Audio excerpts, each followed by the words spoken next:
Chocks away, chaps. Welcome back to Silverstone for the start of the FIA Euro STC Race 2. Round 4 of Eurosport's Super Racing Weekends, bringing out the punters and the sunshine in equal measures.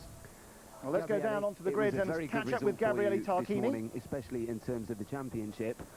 We didn't see very much overtaking this morning. How important is it to get another good start and get ahead of your rivals?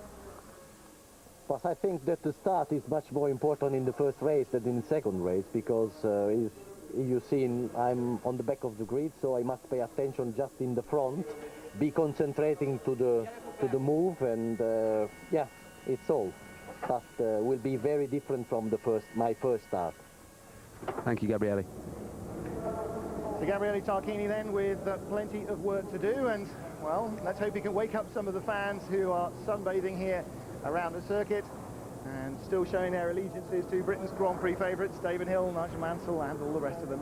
And there's the B-Bosch mascot, and the award undoubtedly to be presented to Gabriele Tarquini this time for the most enjoyable performance of last weekend, which was at Magny-Cours. Well, Gabriele looking for another good start here, and as you said, very different when they have to fight their way up from the back of the field, David. It's a pretty tough job for these guys.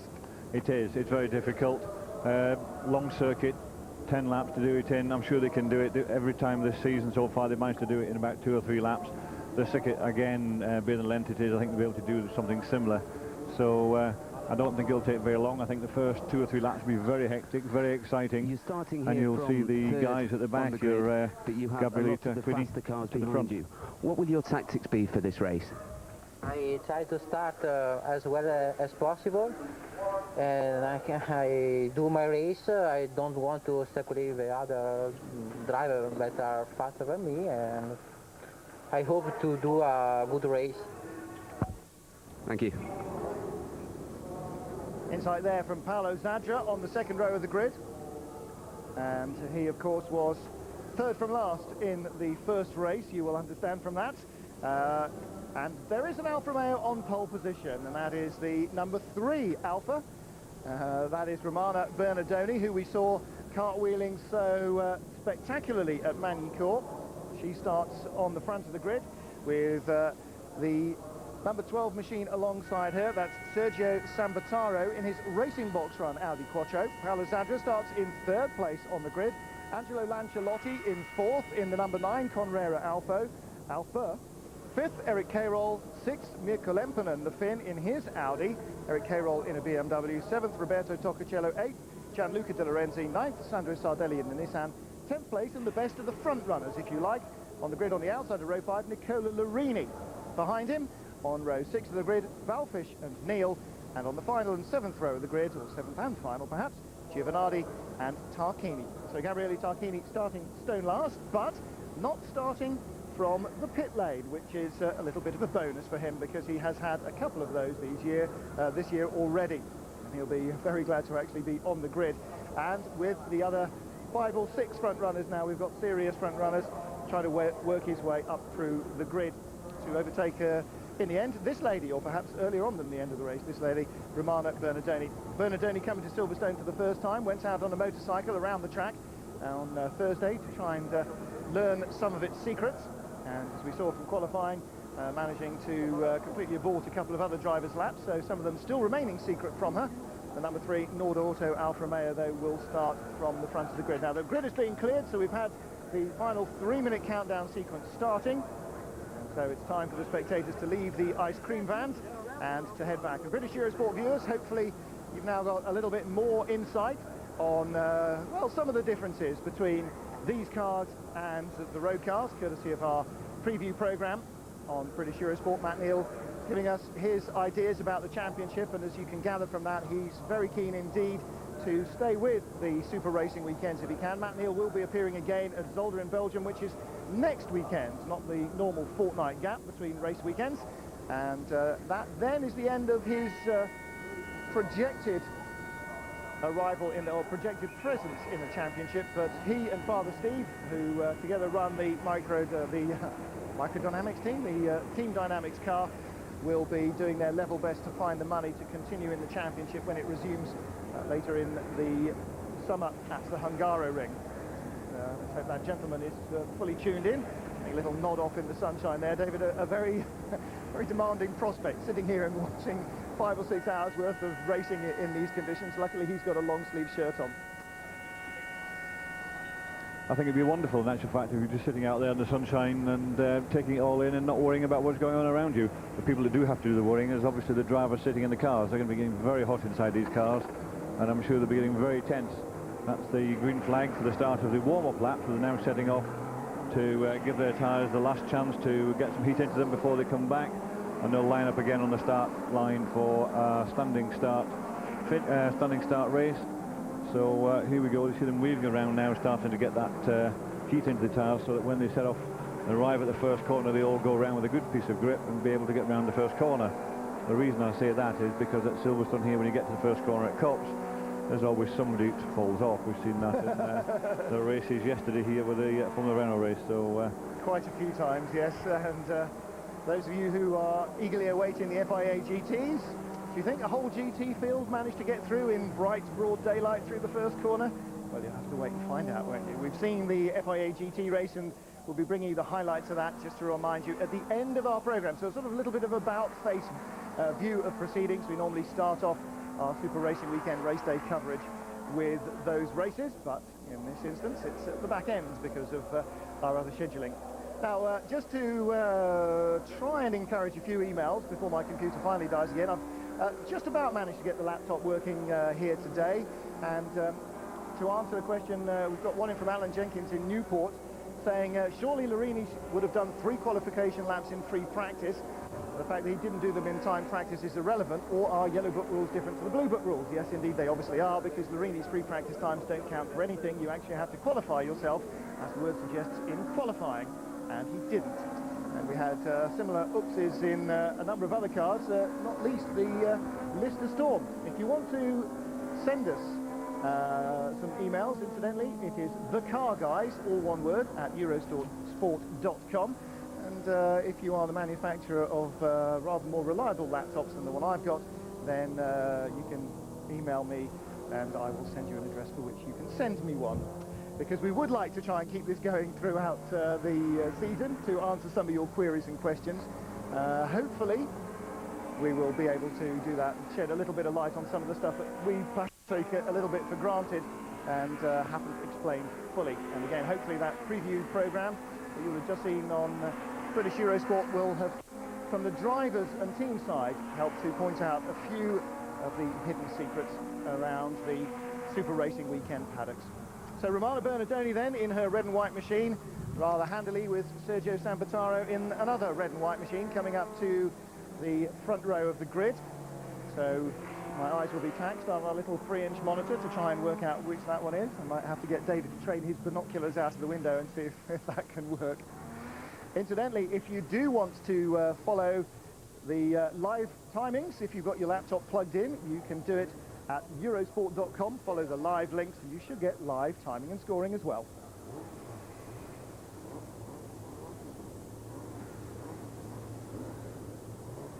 Cars on the grid then ready for the start of race 2 here at Silverstone, the Euro STC's 8th race of the season. And so far, it's been pretty even in terms of victories between the Alfa Romeo drivers and Gabriele Tarquini. They've split it 3 ways. Are we going to see another winner? Or are we going to see the traditional speed of the fastest cars bring them from the back of the grid through to the front? Well, away they go, and Sergio Sambatore's Audi gets the best of the start from the front row men, but it's Eric Cairol in the BMW who heads around the outside, takes the lead as they go into Copse for the first time. Sambataro in second, and Romana Bernardoni, well, dropping right down the order, and the fast guys at the back have already swept through the pack. Let's see, there is Tarquini, and he's already, that must be a dozen cars from the back, surely then that might well be Fabrice Valfish even, but knowing Gabriele Tarquini's penchant for winning races at the moment, I wouldn't be surprised at all to find it is the Italian. And I think that's a 5 rather than a 4, so I think what you're looking at there is probably Fabrice Valfish ahead of Fabrizio Giovanardi. But the red car on the left-hand side looks very much like a Nord Auto Alfa Romeo to me, and that I would think is Nicola Larini. It is, into third place by Stowe, with Matt Neal right behind him in that, or was that Sambataro's Audi being dispensed with? We're going to have to get a close-up shot. It's still K-Roll that leads. Conrero Alfa in second place, must be Toccacello. Then Larini, Matt Neal sideways. He's got hit by the Audi. The Audis are big tanks and they can do that sort of stuff. Poor old Matt off, and all of his first couple of corners worth of effort from his tyres, David, to naught. Is that Tarquini at the back or Valfish? I think it's Valfish. Valfish at the back, and Tarquini's going up through there, but Larini made a fantastic start, and he's right up there into third place. But right up there with him was Matt Neal until the Audi decided to hit him up the rear going into the very tight Vale corner, and he went off across the grass there. So that'll give him a lot more work to do from now on. So, well, predictably enough, there's the long hanger straight and a couple of other very fast corners here at Silverstone to sort themselves out. The camera's following Eric K-Roll, but there's a massive bundle behind. The first 5 or 6 cars are fairly orderly, but then there is a group of 5 or 6 featuring Fabrice Valfish, Matt Neal, Gabriele Tarquini as well, just at the top of the picture. You don't see it there, but they are having a huge dust-up. It's the number 9 Conrero Alfa, in fact, in second place. That's Lancialotti under pressure. Don't follow the leader who's out on his own. Follow the battle for second place. Nicola Larini's right with him. Gabriele Tarquini there in third place. I am going to go and take a gun in a minute and go and shoot our camera director if he doesn't follow the battles. Here we go. So Lancialotti, the white car. Nicola Larini unable to find a way past him in 3 corners, and that's a testament to the fact that Lancialotti is really holding on strongly. Larini not going to take any chances on non-finishing this race, I fancy, David. Even if he gets passed by Tarquini, he still needs to rack up more points, and perhaps that little bit of discretion on the part of Alan might help Tarquini as they come to the end of the hanger straight. Down into Stowe they will go, and Larini on board now, riding with him. David, he's got to find a way past Toccacello. We're now getting up to 2/3 of a lap. He's going to look down the inside at the Vale. This is where the Audi punted off Matt Neal, and he makes contact. No, just doesn't quite make it. He knows he's got to keep his car in one piece. He knows he needs to finish this race. He came into this weekend with a 100-point lead over Tarquini, and all he needs to do is finish right behind him, or finish, and he will score points. So letting Tarquini pass there, a little bit upset. You can see him waving his hand around, but nonetheless, I know that he will think, I want these points. I don't want to be in a gravel trap. I don't want him not to finish. Even if Tarquini finishes first and he finishes second, Larini will be very happy with that, because he will still have an awful lot more points than what Tarquini will, and he'll have to win almost every single race with Larini second, and still I think that he may not quite manage to win a championship like that. So Larini knows that he needs to score as many points as possible. He really is struggling to get past his Conrero team in front of us here with the white Alfa there. He should have been passed long before now. Here we go. He should be up the inside. Oh, there we are. That's how to do it. Give him a bit of a push out of the way. If at first you don't succeed, just shove him out of the way. It'll work that way. Well, Lancialotti has a little bobble as he comes through Luffield, and Larini takes advantage, just gives him that extra little helping hand. Larini in third place now, ahead of Lancialotti. And, whoa, chops right back in front of Giovinazzi. Gio goes to the inside. Lancialotti all at 6s and 7s there. He was way, way offline. Look how much he's dropped there coming through Copse by being completely on the wrong line. Meanwhile, finally, Eric K-Roll has been caught, and this is, well, it's taken a long while for them to catch the leader. K-Roll got a blinding start. He was actually in 5th place on the starting grid, and he just shot through the first 2 rows, threaded his way through long before they got to Copse. Now, Tarquini's superior straight line advantage will show. The hanger straight, well, there's nothing you need on the hanger straight but a good exit from Beckett and plenty of grunt. And now you can see exactly what happened with the Honda. He was able to pull out and go away. And here, sitting on the side of the road, we see the number 7 Audi. That's the Colgiaggio Audi. That was the one that was in for an engine change this morning. Didn't actually make it to the start of the first race. Got it to the start of the second race, but obviously done something not quite right there. It hasn't lasted very long. So that looks like him out of the race already. But now we can see the 2 Alfa Romeos here, Larini and Giovinazzi, fighting here for 3rd and 4th. Pretty shortly that will be 2nd and 3rd once they can get past K-Roll with the BMW. K-Roll always does very well in these second races. He tends to not do very well in the first one, start towards the front of the second one, and then he'll get himself into a good finishing position. As David falls over in the commentary booth, it falls apart. We watch a replay there of Gabriele Tarquini taking that position earlier on from Nicola Larini. Now on board with Nicola Larini, right behind Eric K-Roll. This is for 2nd place and a chance to stay with Tarquini, but I think that's perhaps ambitious. Oh, look at this! inside Larini, Giovanardi. Now, we couldn't see that from the onboard, but Gio taps him. Oh, David, that's the sort of stuff that'll get the Honda team rubbing their hands with anticipated glee. They will love that. They just need these two alphas not to finish. And if these two guys keep fighting like this, then there is that possibility. You can see them side by side going into Copse the first corner, but Larini's decided to give way and let his teammate Giovanardi through. Giovanardi, of course, doesn't have quite the same points. He was some 50 points down at the beginning of this weekend. So, again, Larini must be thinking more about finishing this race and collecting those points. He certainly is. Let's Giovanardi go, but he's still there in fourth.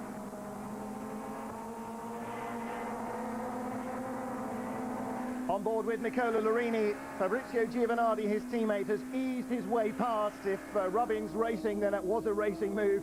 Now, Giovanardi queuing up behind the multicolour car of Eric Cairol, but he's leaving it very late as he goes into Stowe, and he gets the move put to bed. Cairol just couldn't argue with that. I think perhaps the age of the BMW now starting to show against what looked like a superior chassis from Alfa Romeo. Giovanardi certainly has plenty of talent. Cairol's not without his, but you wouldn't want to say necessarily that he was at ex-Grand Prix driver standard, and that's the kind of company he's mixing in now, because these front three runners have all been Grand Prix standard drivers. Nicola Larini, of course, has driven for many Grand Prix teams. Gabriele Tarquini even had his shout in the top flight of single-seaters. And these guys now convincing and committed saloon car drivers, and a thumbs up there, little wave, thank you to Eric Cairol, because I think Larini realised that he put himself in a position where Cairol could easily have tapped him out as they went into Abbey. If Cairol had just been a touch more cynical, then Larini would have been spinning off into the grass and back down out of the top half dozen. But as it is, he scores third place. So Tarquini, Giovanardi, now Larini in third, with Cairol still right with him. The fact that Cairol didn't knock him off doesn't mean that he's given up on a place on the podium, David. And at the moment, he looks as though he's got a reasonable chance. We'll have to see what Larini can do in terms of pace on the next lap. Yeah, I'm sure Cairol's just sitting there right behind him now, and he'll just sit there and wait for a mistake. If there's a mistake, he'll pick it up. But just a little bit further back now in sixth place, you see Matt Neal. He's come back from that tap earlier on when he was taken across the grass. So he's now got going and he's coming back up. We can only hope that the radiator hasn't filled too much of the grass as he shot across there, because the grass was obviously cut this week here at Silverstone, and while it was cut, it was left lying there and wasn't sort of cleaned up. And I've noticed from earlier on today that when a car goes off across there in warm-up this morning, they do pick up a lot of grass up into the radiator, so we can just hope that hasn't happened to him, and he can get a little bit further up than his sixth position he is at the moment. Well, here's his chance down the hanger straight behind the white Alpha of Lancialotti is Matt Neal right behind him. Oh, that's super late. In fact, that's so late going into Stowe, they weren't even going into Stowe, they were in Stowe corner. So Neal dives into fifth place as they come through the Vale. And now his next target in the remaining, well, he's got plenty of laps actually. He's got a long chance here. This is a 10-lapper at Silverstone. They are on lap 5 at the moment. Halfway through, he's back up to fifth place. His next target, Eric Cairol, is about a second up the road. And Matt Neal already, look how much he's distanced himself from Lancialotti. Matt Neal's going very well indeed. In actual fact, his quickest lap was only 1/10 of a second on the last lap, slower than what Gabriele Tarquini was out front. And that was including passing a car. So he really is switched on now. He's obviously got wound up after that initial tap round at Vale on the first lap, so he's in there trying to make places. So his now target is to get the Cairol BMW, and after that I'm sure he wants to catch and pass the two Alphas. He won't give up until he gets to them. I'm sure that will be a possibility, maybe by lap 10, but he'll be trying to do that. Well, here he is now closing on the BMW. And let's take a look as they come across the line at their lap times. That will give us some indication of their speed. Eric Cairol, 1:59.1. Matt Neal, 1:57.0. So he's 2 seconds a lap quicker, and that's all too evident there, isn't it? On board now with the Team Dynamics driver. And let me tell you, Matt Neal, 6'7" of him. If he tells you he's 6'6", I wouldn't believe it, because I think I am, and he's certainly taller than me. Sitting in that car yesterday with your bottom on the floor pan, literally about 2 inches off the ground. Your head is only just above the level of the door, and actually this very low camera view is very, very accurate indeed. You can just see over the steering wheel at his kind of height as he comes down the hanger straight, makes the move on Cairol, and right behind him Fabrice Falfish replicating that on Lancialotti. So Valfish goes up to 7th place, 6th place. Matt Neal goes up to 4th place. So 2 changes there, identical moves by those 2 drivers. And Valfish, who started on the penultimate row of the grid with Matt Neal, had a dreadful getaway, got bottled up at the first corner and was stone last around most of the first lap. Now really trying to wind on the speed, because he had a good first race, finished in a strong 4th place, undoubtedly his best Super Touring race to date. And having raced Formula 3000 here for the last 3 years, he knows this circuit very well. Indeed, he knew Manicourt pretty well, but not in the rain. So there is Eric Carroll now down to 5th place rather. Matt Neal ahead of him in 4th place. And the mid-race distance just passed. Going on to finish lap 6 now. Gabriele Tarquini still leading. He was leading by 3.1 seconds from Fabrizio Giovanardi. And the Asport team, well, holding their own counsel at the moment. Still half the race to go. Looks as though there's not much out there for Gabriele to tangle with, but I wouldn't want to put the curse of the commentator on him. 3.01 as opposed to 3.104 from the previous lap. So, well, hundreds is the differences between Tarquini and Giovanardi's times at the moment. Larini pretty much staying there as well. 3.2 behind Giovanardi. Matt Neal in 4th. And Valfish now starting to close on Eric Carroll for 5th place. We'll be back with more action from Silverstone in a moment. Eurosport Live at Silverstone, race 8 in the FIA Super Touring Championship, the 4th of the double-header race weekends for the FIA drivers. Gabriele Tarquini looking at his first double-header winning weekend. He's won a race at... well, whenever he's won, he's either won or crashed. In fact, Gabriele Tarquini, his progress so far this season, 3 times a winner, 3 times failing to finish the race. And he's out front here at Silverstone, won the first race.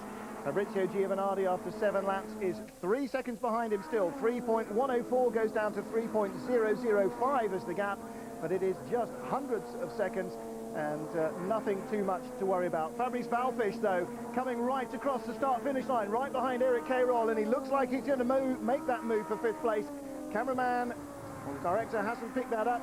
You're looking instead at Nicola Larini in 3rd place, and he is lapping just a couple of hundredths of a second off the pace of Tarquini and Giovanardi. They're both at, well, all 3 of them doing 1:57.0, 1:57.1, and there you see Valfish has now passed Eric Carroll.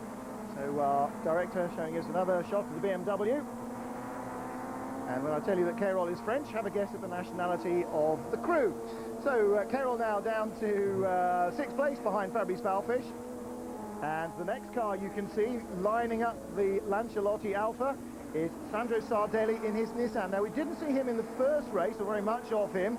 This is Sardelli's new look to the car, with very much a BTCC style Nissan Primera colour scheme on it, with that sort of white background and the little Primera Nissan Racing helmet logo there, which is he's got his own sponsor's name incorporated into. And again, as we pointed out yesterday, some of the cars in the race as well as qualifying, using those flat aerodynamic wind-cheating discs on the rear wheels, because here on the Grand Prix circuit at Silverstone you really don't need much in the way of rear braking, and to stop the rear wheels muddying up the airflow and disturbing the aerodynamics, causing a bit more drag, those flat discs being used on a lot of the rear wheels of the cars here.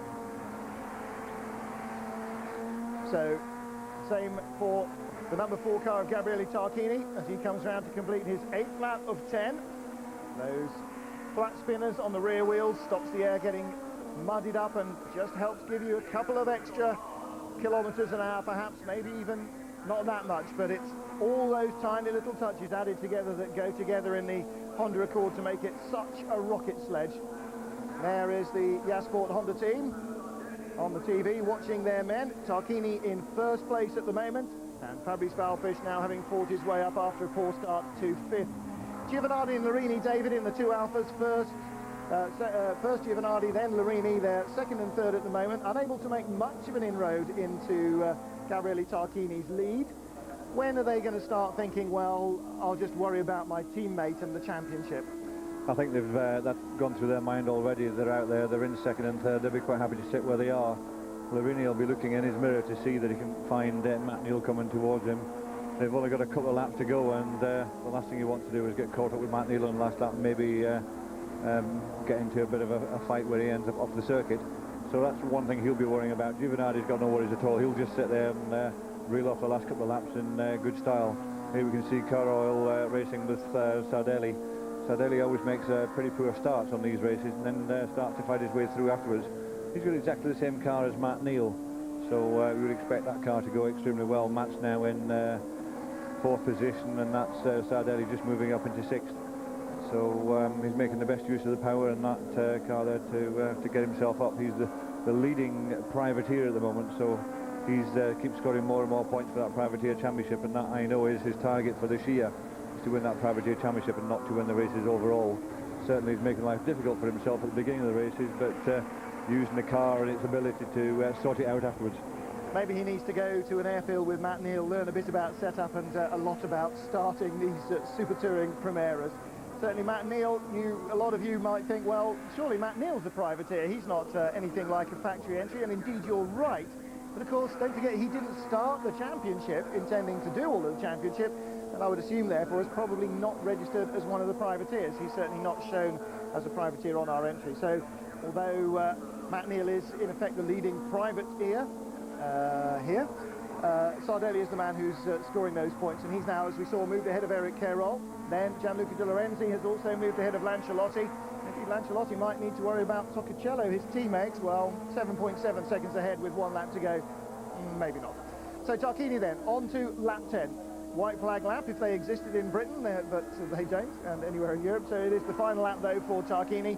2.2 ahead of Giovanardi, who in turn is 3.3 ahead of Larini, who in turn is 1.1 ahead of Matt Neal. So in fact, Larini has dropped a second on that previous lap. And to give you an idea, Tarquini did a 157.3, Larini a 157.6, but Giovanardi a 156.8. So Giovanardi rattling in a final getaway from Larini lap on lap 9.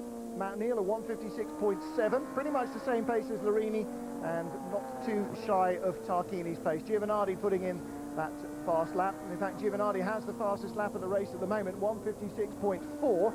So his last lap was only a couple of tenths away from that. Carroll now under pressure for that privateer position, which will be 2nd and 3rd privateer. We're looking at the 2 BMWs here of Carroll and the orange and white car of Gianluca De Lorenzi. De Lorenzi, like Carroll and Sardelli, who is now ahead of them in that Nissan Primera, is fighting for those privateers' points. Tarquini then coming out of Luffield for the final time. He's got Giovanardi behind him, but nowhere near close enough behind him. And it will be victory number 2 at Silverstone for Gabriele Tarquini. He was thrilled to win race 1, and he will be just as delighted to have won race 2. And that really helps him get his championship back on track. He needed the confidence of that. He needed to boost his morale with a couple of wins. He knew the Honda was fast. He knew he was fast too. And David, finally, he's managed to have 2 clean races in a row, and it just shows that he's got the ability. He hadn't forgotten how to drive in the first 3 races. Yes, he's always had that ability. He's always been able to do it, but he's just had those non-finishes. He's the first person to win 2 races in 1 weekend, scoring a maximum of 80 points. Now, in my quick working out as I'm standing here, I now reckon that he will have moved up to 4th in the championship after this race that we've just watched this very minute.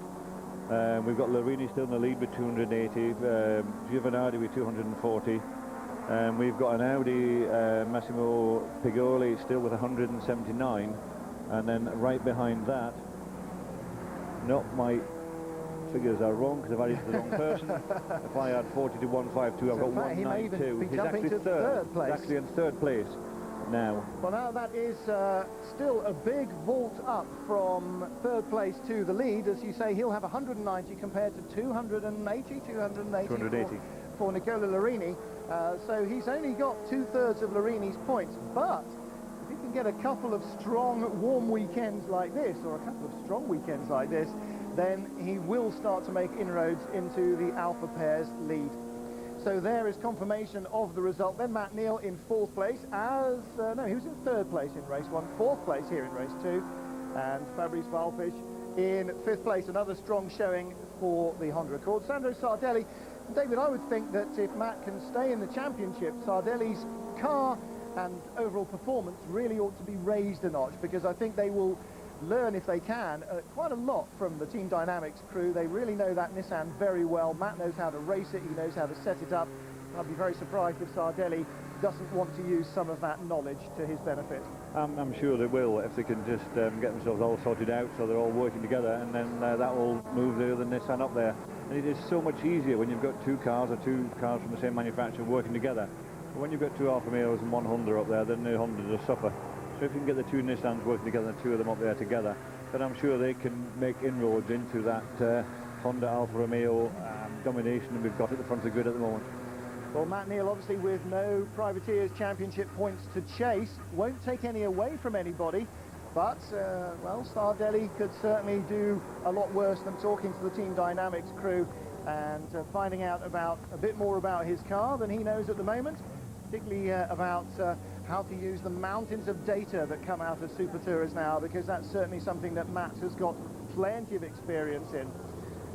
So Tarquini then, double race winner, the first man to win two races on the same weekend. Nicola Laurini's won back-to-back races, but they were at consecutive race meetings. Bravo, I think that pretty much sums it up for the Jasport Honda team. A winning weekend for Jasport and for Gabriele Tarquini, and Spider-Man couldn't be happier with himself. Former British Touring Car Championship winner, of course, and a man who has not raced that frequently in Super Tourers on the Grand Prix circuit at Silverstone. It's been a long time since the Super Tourers supported a British Grand Prix, but a man who knows all about winning. Gabriele, many congratulations. You're the first racer to win both STC races on the same day this season. A fantastic first couple of laps for you, and then again it didn't look as though you had any troubles after that. Yeah, it's sure that it's my first double, but it's the first time that I reached the finish twice, so it's good for the optimistic for the future. My car was always in a different track, very competitive, so I'm still optimistic to reach the leader, he's sure. Thank you, Gabriele. Well, Gabriele has talked it up over the last couple of weekends where he's had these disappointments. You know, it's a long season, we've got to keep it going and so on. But again, as he said, it's the first time that crash or win has been replaced by win and win for Tarquini, and that may well give him that little extra boost he needs. But Giovanardi and Larini still in charge of the championship with the Alfa Romeos, and Tarquini, the man on a mission, chasing them hard.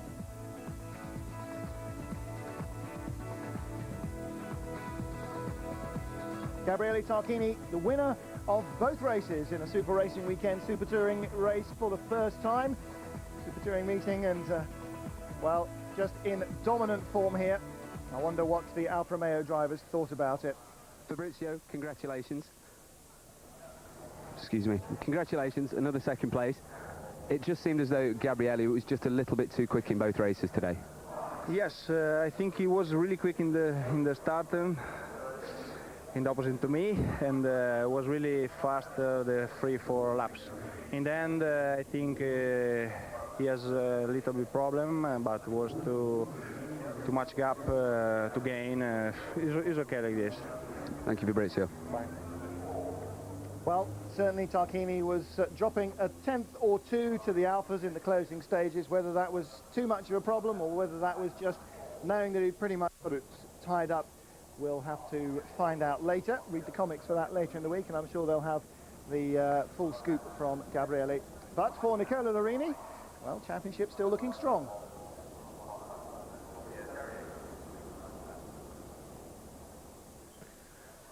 Nicola, considering the problems that you had in qualifying, you must be pleased a fifth and a third. You're still leading the championship. I'm happy about the last result. Unfortunately, I started in last row with the first race because I lost a qualifying session yesterday for gearbox problems. And in any case, I contain my leadership. I lost not so much point compared to my teammate Giovanardi. I'm quite happy, not so happy, but I would like to win. I prefer to win, not fifth or fourth. Thank you, Nicola. Well, Larini, a true racer there. Of course, he prefers to win, no question about it. But in the end, well, a half smile maybe. At least he's, as he says, limited the damage with regards to Giovanardi. 40 points between them. Pajoli 198, Tarquini 192. So Tarquini just a fraction shy of 4th place, according to the calculators. Well, we'll take advice on that later. David's maths seem to work to me as well. I'm certainly not going to go on to my mental arithmetic to try and sort that sort of stuff out. Sardelli faring